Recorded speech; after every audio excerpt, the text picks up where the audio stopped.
Ashama akkam jirtu nagaa Ferrari waqaa hundi keenyaaf haa baay'atu baga nagaan gara YouTube channel Boonsaa Addisuu guuteetti nagaan dhuftanii kun sagantaa addaa eeruu tibbanaa jedhamudha. Sagantaa kana keessatti faarfannoota haaraa kitaabotaa fi barruuwwan haaraa sagantaawwan afuuraa fi aartii Oromoof Oromiyaa ilaallatu isiniif eeruu kennina. YouTube kanaaf haaraa yoo taatan subscribe gochuun nama maatii keenyatti dabalamaa isiniin jenna. Ashama akkam jirtu kun YouTube channelii Boonsaa Addisuu guuteeti. Like, share, subscribe gochuudhaan nu hordofaa. Amma gara dhimma keenyaatti haaseennu. Jalqaba irratti faarfannaawwan ajaa'ibaa ta'an gidduu kana gadi dhiifamanii jiru.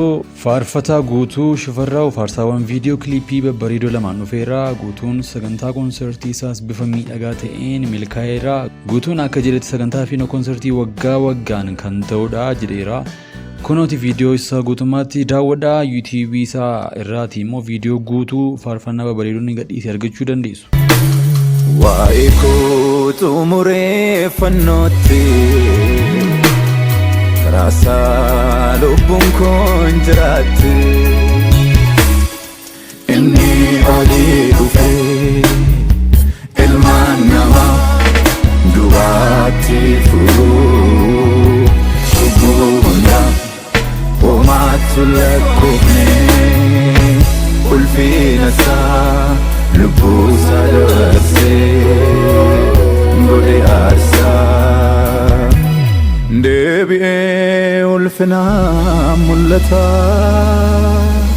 Daafi kootu goofta Maranatha O Maranatha Maranatha Maranatha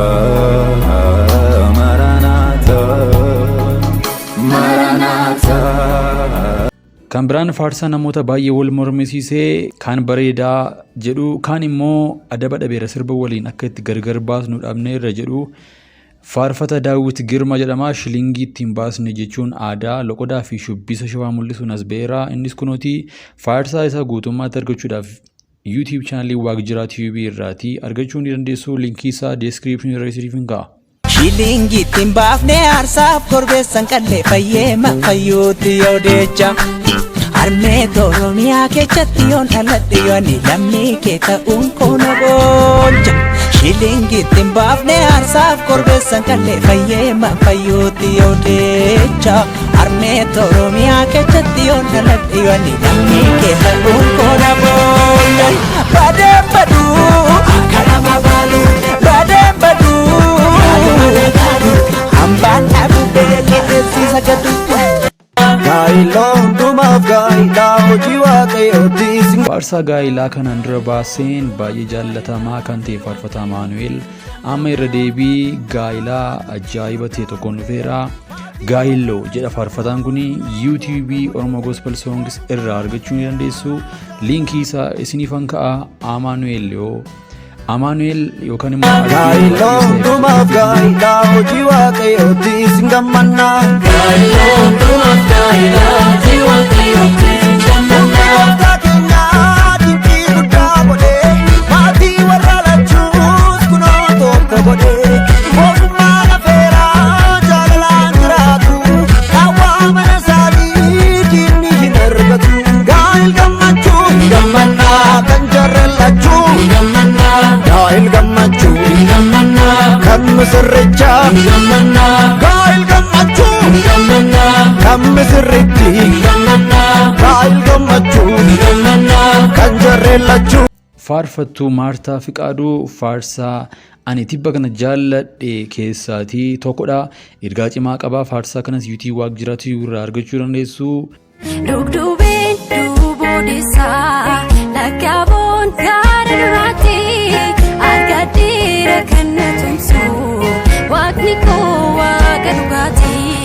Dugdubeen duuboodessaa lakkaa'oon gaara duraatti argadheera kan na tumsu waaqni koo waaqa dhugaati.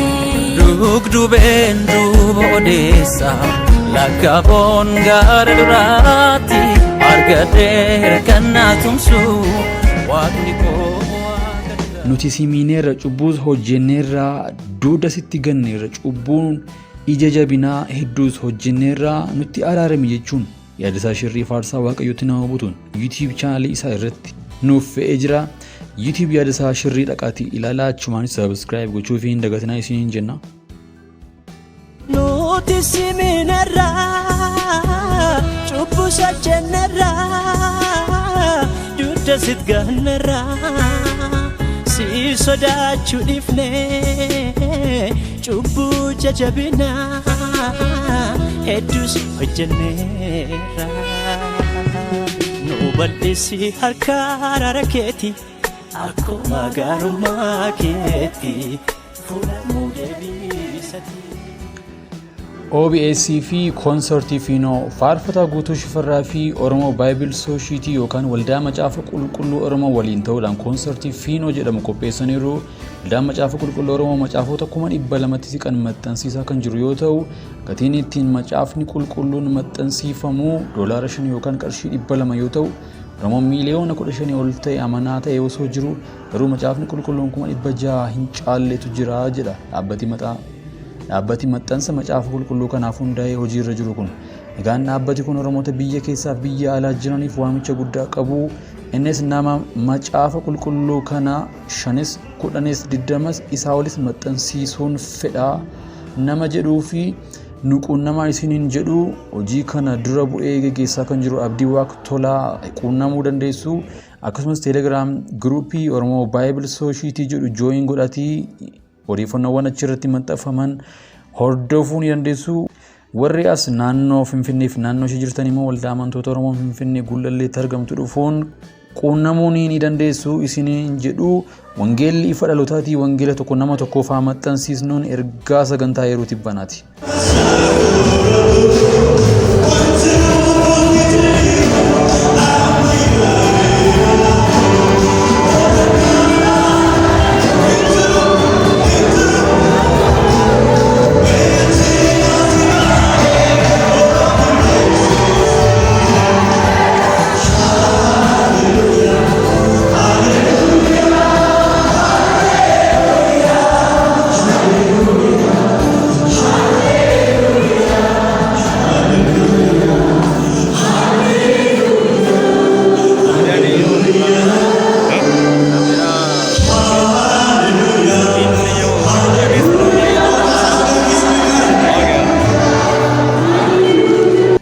keenya tibbanaa kan biraatiin kitaabni gaabbii injifachuu kan jedhu hojjetaa wangeelaa Yohaannis Warqinaan barreeffame gurraandhala 23/2004 hoteela Guutee Buraayyuu Kellaattiin eebbifamaa.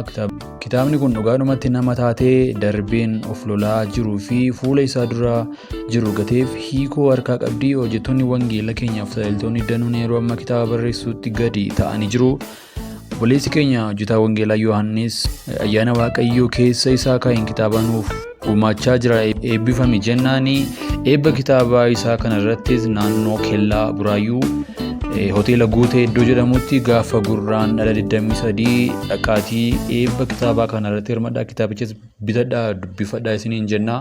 Kun sagantaa yeroo tibbanaati. Ashama akkam jirtu. Kun YouTube chaanaalii Boonsaa Addisuu Guuteeti. Like, share, subscribe gochuudhaan nu hordofaa.